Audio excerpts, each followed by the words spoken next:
There's a lot of big movie news coming down, and a trailer for a new movie has me very, very concerned. Welcome to the newest episode of SDW. Super Dario World! It's a me, Dario! Woohoo!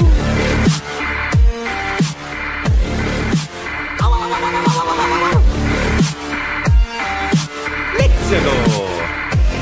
Alright, so let me give you a quick recap of what happened yesterday. I don't even know if you care, but I'm just going to share with you my frustrations, because yesterday was very, very frustrating. Because for those of you who don't know, I've been doing the podcast now in video as well. It's not just, the audio version. There's also a video one, and I loaded it onto YouTube. Yesterday, it took me forever, but I managed to get my computer finally work. I don't know why my computer did not want to run the software that I always use. I don't know. I formatted the thing so it would be faster. Now it doesn't want to run it. And so I had to find alternatives. I did. I found one. But I'm still not happy with it. I think the open suffered a little. I'm working on the open. I'm just, for those of you who've seen the P1 podcast, at first it was a very crappy open. Now I made it something that looks kind of like an 80s show, kind of America's Funniest home videos type of vibe, which I think was at least a little bit more decent. I'm not gonna do the same thing for mine. I'll do a little bit of animation on it. I'm not sure what I'm gonna do, but I'm working on that. But for the next few, or at least for the rest of the week, it's gonna still look kind of crappy. I'm sorry. I feel really bad about it because it embarrasses me. But what can I do? I only have so much time in the day. Anyway, but let me give you a quick reminder. If you want to listen to the podcast, you can find it in the iHeartRadio app. Just type in The Show Presents, Super Dario World, or you can find it on iTunes, SoundCloud, and YouTube as Super Dario World Podcast. Now, I came to the decision, the Spanish version of the podcast will be this Saturday. So I'm giving myself the week to do it, it'll be like a Saturday special. Will it continue being a Saturday special? I don't know, because so far I think my plan to edit out while I do other stuff at home is gonna work out. Hopefully, fingers crossed. It looks like it's gonna happen. So I may even do like a little bit every day. I'll start off with just one on Saturday, and maybe I'll do that for the first couple of weeks. But it looks like it might expand. Everything is looking potentially good. It's potentially looking good. So that's always good on that end. Now, before I forget, any comments, questions, or suggestions, you can always find me at Dario the Show on Instagram. Direct messages are always better. Sometimes I forget to notice comments and stuff. I don't know. I usually don't go into that. So direct messages are always better. But anyway, okay. I'm gonna get into this because there's a lot I want to talk about, particularly about one movie. So I saw a bunch of trailers, and some of them look really good. But this is a big, big piece of news that came down. I recently saw it, and I'll just give you the title of the article. It says, Kevin Smith reveals plans are underway for Clerks 3. So, this is big. I love the Clerks movies. I love the original Clerks. It's a cult classic now. Kevin Smith, I recently met him at Comic-Con. Really nice guy. Really great director. I have a lot of respect. He's an indie director that a lot of people have a lot of respect for him because I'm not going to get into a story, but the things that he did to get Clerks done are like a thing of legend in the indie film community. So I have a lot of respect for the guy. And I like his work. I think that his BSQ universe is pretty interesting. There's a new Jay and Silent Bob movie coming out, and so that had a lot of buzz going into a possible Clerks 3. Now, Clerks 3 was announced a few years ago, but nobody really knew what happened because nothing had been announced. There was issues between the cast. Kevin Smith had a falling apart with one of the actors. It was the whole thing. However, Kevin Smith recently announced that he mended the fences with that actor, just the same way that he mended fences with Ben Affleck, and it looks like the movie will come out soon. They will start production soon. Let me see. I think they give a date of when they're planning on start production, but the big thing is, since Jay and Silent Bob comes out in October 15th, there is a possibility, because for those of you who don't know, Jay and Silent Bob were characters that started off in Clerks. So there's a possibility of the whole universe coming together. Clerks is a great franchise. It's very simple, but it's very great. I highly recommend it. It's slow, but it's great comedy. I think it ages pretty well. It's in black and white, which throws the first one. It's in black and white, which throws a lot of people off. But I think it in a way, it kind of makes it better. Clerks 2 is in color. I don't know. The point is, I'm excited, and Kevin Smith has become a way better director with time. Maybe not a better writer, but he's become a better director. So I'm excited to see what's happening there. I'm a big fan of the franchise, but good news there. Good for Kevin Smith. Now, let's get into the trailers. I'll leave the crappy one for last. So, first, I saw the trailer for the new Adam Sandler movie, which is not a comedy. It's called Uncut Gems, and the story. Okay, I'll just read you what it is. It's set in the Diamond District of New York. Set in the Diamond District of New York City, and follows the story of a jewelry store owner with a gambling addiction while trying to handle 2 relationships and debts at once. So, basically, a Jewish dude who's juggling 2 broads and a gambling addiction. The trailer looks really good. I mentioned this before. I don't know if in the podcast, but I mentioned it in life. So, if you know me, I guess okay. I guess it doesn't really matter what I just said. Point is, Adam Sandler, I think he's actually an underrated actor. Dude is a fantastic actor with drama. He does great drama. Comedy too, if that's your style of comedy. Like just ridiculous, stupid, funny. I don't mind. I love Billy Madison. I love Happy Gilmore. I love the Water Boy. I enjoy his films. I haven't seen most of the new ones. I haven't seen any of the Netflix ones. But the dude does really good drama. There's a movie called Funny People, which I think is a great movie. However, they made the mistake of selling it as a comedy. Now, usually comedies are dramatic people in funny situations. Funny People is the reverse. It's funny people in a dramatic situation. So it was never intended to be a comedy. They just tried to sell it that way, and that's why the movie didn't do so well. Because everybody went there expecting a comedy. It's not a comedy. It's actually a drama, but with people who are funny in it. So people not really trying to do a funny take, but people who don't know how to deal with emotional stuff, so they cope with comedy. It's a great movie. I really enjoy it. I like Spanglish too. Punch Drunk Love is also a great performance. So Adam Sandler, great dramatic actor. Really good. It's funny how comedians sometimes are really good at drama. Like Robin Williams is a great example of that.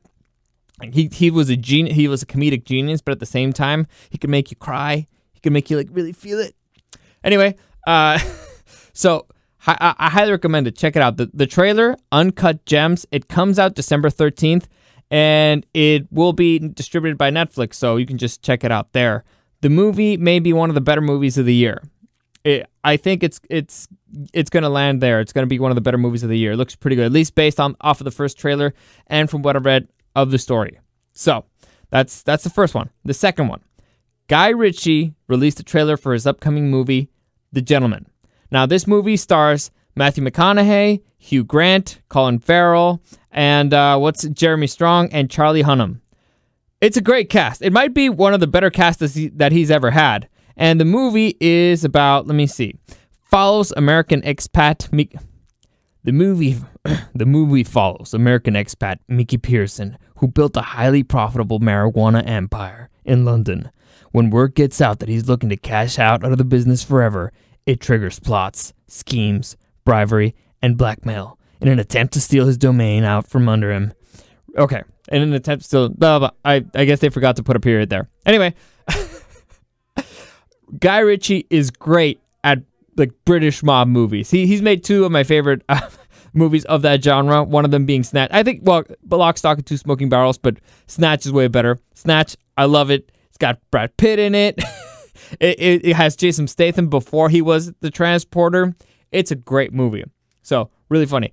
This one looks to be a return to Guy Ritchie's roots, which is, again, that style. It's like kind of comedic mob style. Looks fantastic. I'm really excited for this one. Again, the movie's called The Gentleman. It will be coming out, let me see, January 24th, 2020. Looks really good. Guy Ritchie, I don't know why he did the Lost Aladdin movie. I heard it was okay. He did King Arthur, was forgettable. He did Sherlock Holmes, which was He has an interesting style, but that style doesn't always fit on everything. It doesn't really work that well on, for example, fantasy. But it works great for mob comedies, and it's not a comedy. It's like I could say a dark mob comedy. in a way. It's not really a comedy. It's more, it's great movies. I highly enjoy them. I enjoy his style. I enjoy his comedy. I enjoy his action. I enjoy all his mob stuff. So, again, Guy Ritchie's The Gentleman, starring Matthew McConaughey, coming out 2020. For January 24th, 2020. Looks pretty good. Now, the one that everybody's talking about. The trailer just dropped for Birds of Prey. A.K.A. and the let me give you the full fucking title. All right, full title. Birds of Prey and the Fantabulous Emancipation of One Harley Quinn. So, this is basically the Harley Quinn movie, and it stars Margot Robbie. So, if you saw Suicide Squad, pretty much they grabbed Harley Quinn from Suicide Squad, which sucked, and they gave her own movie, but instead of giving her own movie, they made a Birds of Prey movie. I have a lot of issues with it. The trailer looks fine. I don't trust it because I remember the Suicide Squad trailer looked phenomenal. It looked great. I think it had Queen soundtrack. It looked great. The movie sucked. Why did it suck? But for several reasons. But I'm just going to go into... I can't go into Suicide Squad. I'm going to go into why I don't like this one. For starters, I'm very, very concerned about the writer. Well, there's a lot of things that concern me, and one of them is the writer. So let me just start off by saying this. Well, I'll describe the movie, all right? Margot Robbie will be reprising her Suicide Squad role of Harley Quinn in the film, which also stars Mary... Oh, you know what? I don't even want... This is not even the freaking description of the movie. All right. This basically female superhero team. That's pretty much it. That seems fair. But here's the superheroines that are going to be in the film. You see Huntress, played by Mary Elizabeth Winstead. Journey Smollett-Bell will be playing Black Canary. Ella J. Basco will be playing Cassandra Cain. And Ewan McGregor will play the villain Black Mask. Now, and Chris Messina will be playing Victor Zsasz. So, a lot of things here. First off, there's a lot of Batman characters here. And there's a lot of characters that have very, very interesting solo stories. Like Huntress, I love Huntress. She has a great story. In a nutshell, she was actually born into a mob family and decided to become a superhero. There's way more into that, but super interesting story. I don't see how they're going to incorporate all these characters without telling their backstory. That's actually my big issue. It seems like they just grabbed a whole bunch of characters from the Batman universe and we'll just make a movie with them. Now, Birds of Prey is an actual legit, team, a superhero team in DC, and it's got a whole bunch of female superheroes, and a lot of them are great. So far, there's one big member that's missing. I'm not sure if I should mention it because it could be a spoiler, but let's just say there's a big person, very important member of that team that's not there. And also, let me just, I'll just read you. This is from the comic books, all right? From the comic books. I will read you members that have been a part of the Birds of Prey throughout comic book history, all right? I'm going to read them. You got Batgirl, Black Canary, Huntress, Oracle, Lady Blackhawk, Big Barda, Jane Canary, Gypsy, Hawkgirl, Judo Master, Manhunter, Misfit, Hawk, Dove, Black Alice, Power Girl, Vixen, Starling, Katana, Strix, Condor, Catwoman, and Poison Ivy. Now, did you notice who I did not mention there? Did anybody see who is missing from that list? Could it be Harley Quinn? Could it be Harley freaking Quinn who's not on that list? Now, Margot Robbie did a fantastic Harley Quinn. Great. Best part of the only actual good part of the movie. Suicide Squad. Why are they trying to shoe her into this one? The character makes no sense in the relationship of the rest of the Birds of Prey. Again, it depends on who you're picking, but it all depends on the team that they're setting up. And from what I saw in the trailer, they did not really get Black Canary. They did not really get Cassandra Cain. Margot Robbie's fine. Again, Harley Quinn is fine. But they did not get all the other heroes. Huntress, I didn't see enough to kind of try to guess her personality, but the other ones that I saw, terrible. It made no sense. So to me, it's like, who the hell's writing this stuff? Why are you just grabbing random stuff and putting them and shoehorning each other in a situation that kind of looks ridiculous? Well, it looks good. The movie visually looks interesting. It's like, oh, that's a very pretty shot. That looks interesting.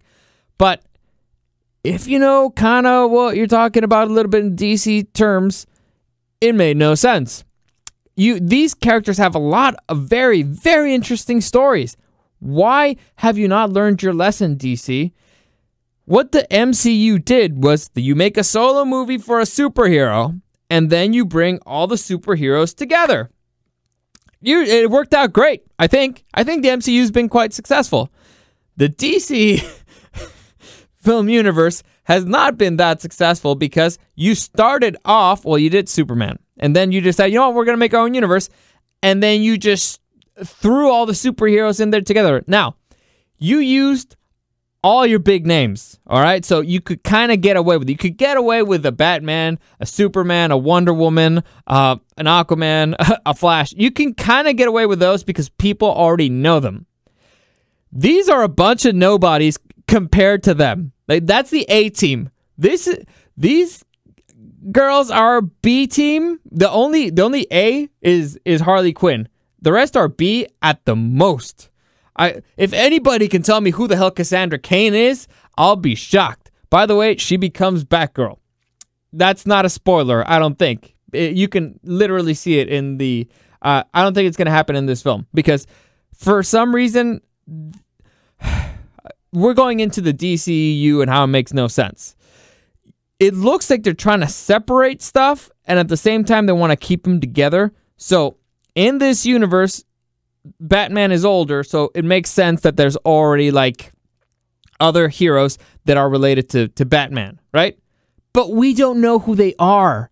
Just because they exist doesn't mean that the audience knows who they are. You need to you need to explain who you need to maybe not make a solo movie for everybody, but you need to introduce the characters. And so far, from what I saw in the trailer, not a single shot looks like it's going to be introduction to anybody's story. I think they just show up. And again, it's the first teaser. It could mean nothing. It could be ridiculous.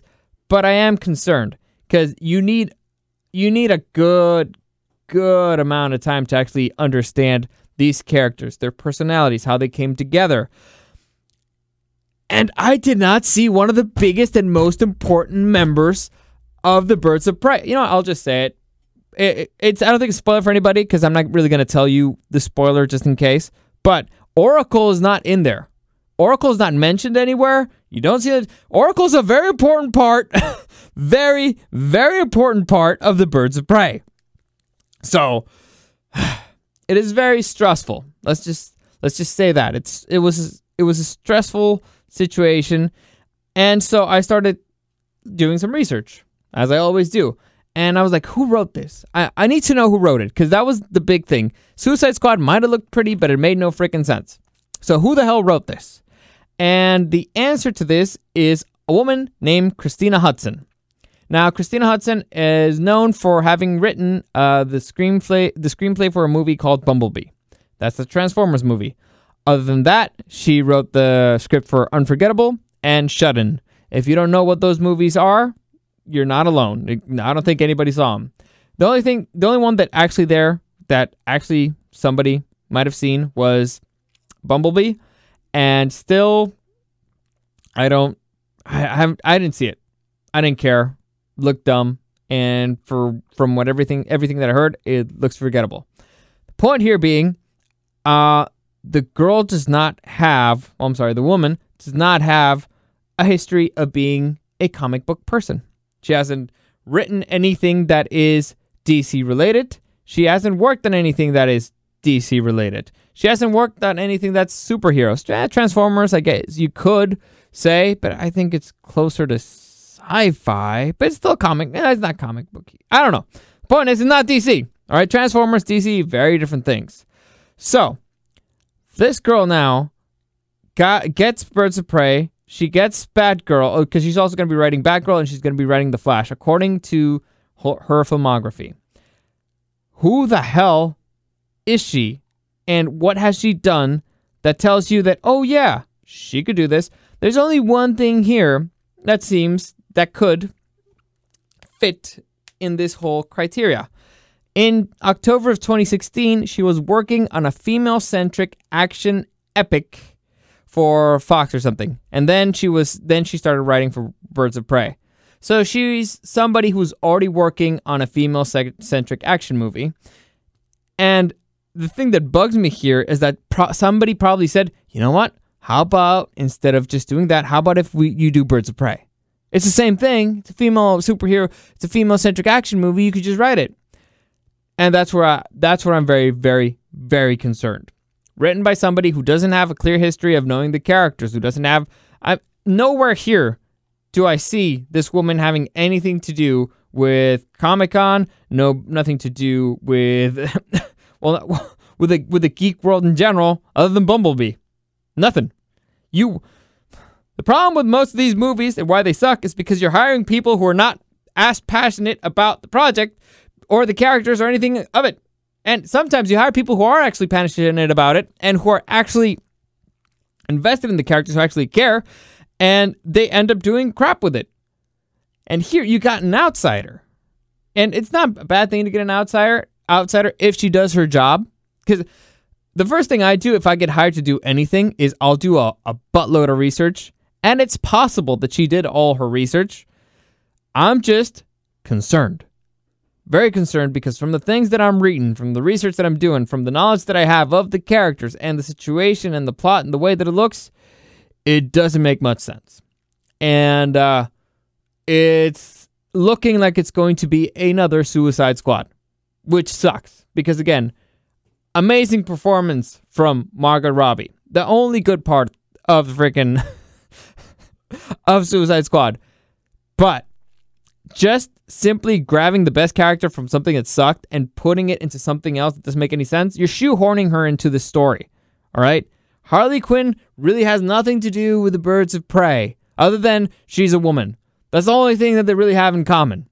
Well, and I guess Catwoman and Poison Ivy were villains too. But you could make a solo Harley Quinn movie. Harley Quinn is a super interesting character, especially when she's apart from the Joker.